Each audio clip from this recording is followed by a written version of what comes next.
You probably already know that humans have at least five senses: touch, sight, hearing, smell, and taste.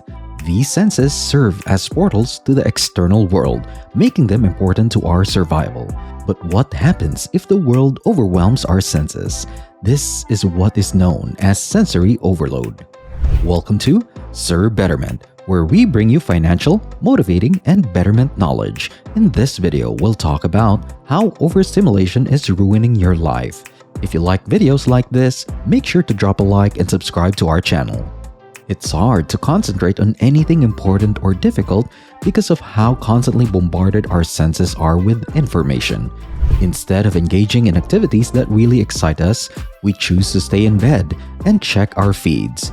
We'd rather play video games till our eyes bleed than do anything else. We do this because we want to experience the thrill of discovering something new and controversial. How come it's so hard to get up off the couch and make some serious progress in life? Let's find out. What is sensory overload? When many or even just one of your senses is overstimulated, this is known as sensory overload. The external stimuli in your surroundings produce this overstimulation. It happens when your senses take in more data than your brain can handle. Overstimulation frequently occurs in our modern society. The fact that we no longer have to exert much effort to accomplish anything is a major contributor to the issues of our overstimulated global society. When we can just casually swipe left or right on a Friday night, there's no purpose in going on dates and meeting people. Or when we can have any dish of any cuisine brought to us, hot and fresh, right at our front door. Therefore, we are constantly bombarded with fake incentives, leading to sensory overload. Dopamine is one of the reasons for this so-called modern sickness. So, how dopamine encourages overstimulation? Our overstimulated life comes from the fact that our brains constantly release a cocktail of feel-good chemicals called dopamine.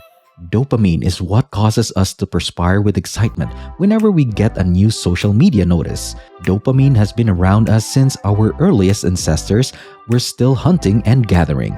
However, our forebears experienced a surge of dopamine without the aid of cell phones or fast food.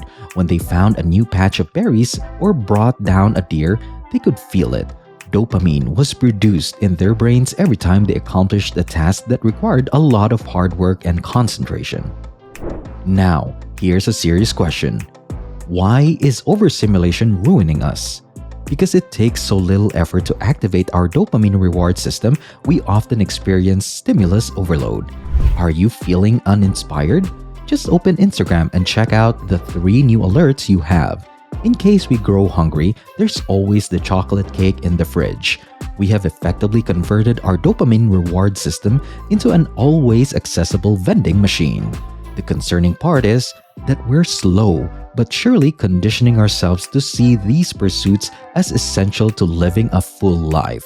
When our brains lack dopamine, they will go to any lengths to satisfy their cravings, even if it means harming ourselves in the process. Since you're watching this video on YouTube, our guess is you also have Facebook and Instagram installed on your phone. So here's why. Social media is overstimulating your brain. Overstimulation is common in today's society, and social media is a perfect example. When people like your post on Instagram, your brain releases dopamine, which makes you happy.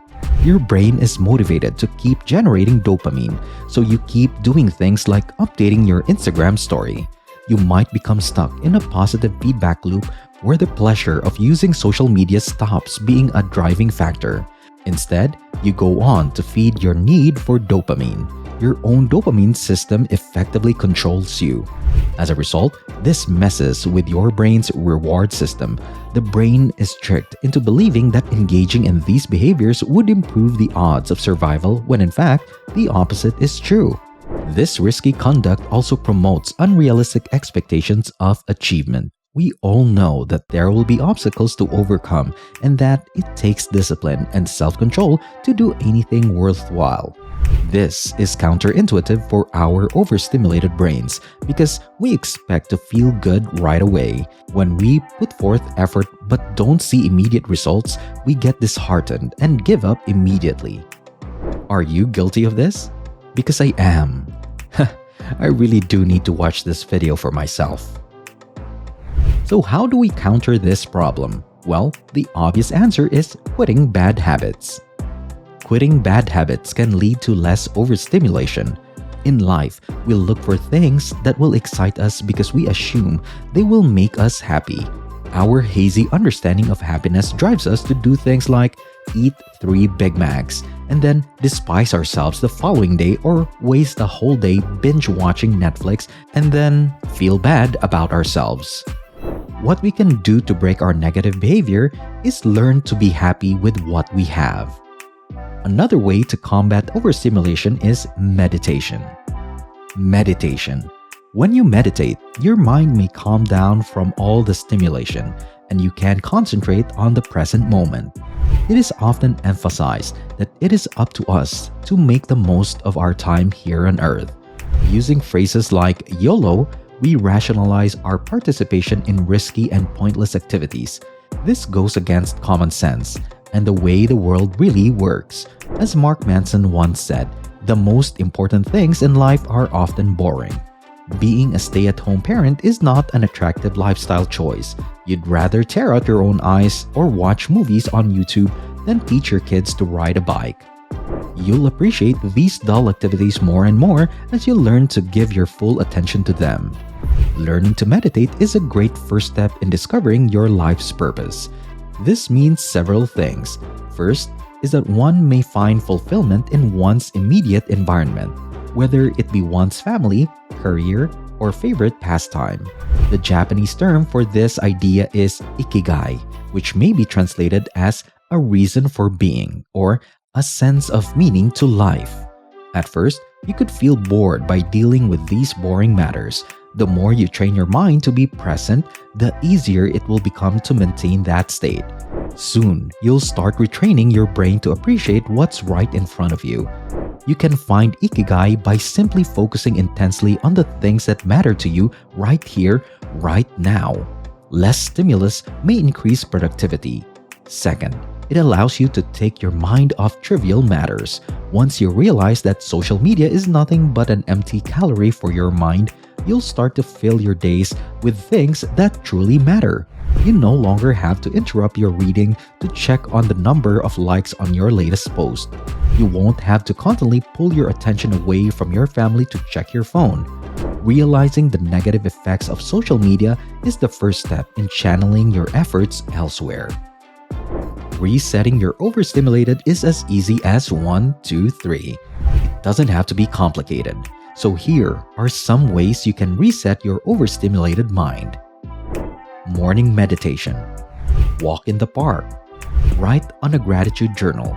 Spend time talking with your significant other at a cafe. Take cooking lessons. Jog in the morning. Eat fiber-rich food. Take a 90-day no social media challenge. Quit social media. So, is your mind overstimulated?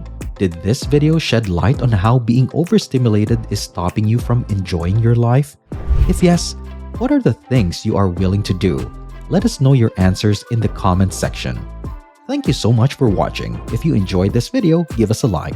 Also, click the subscribe button and notification bell for more videos like this. See you at the next one.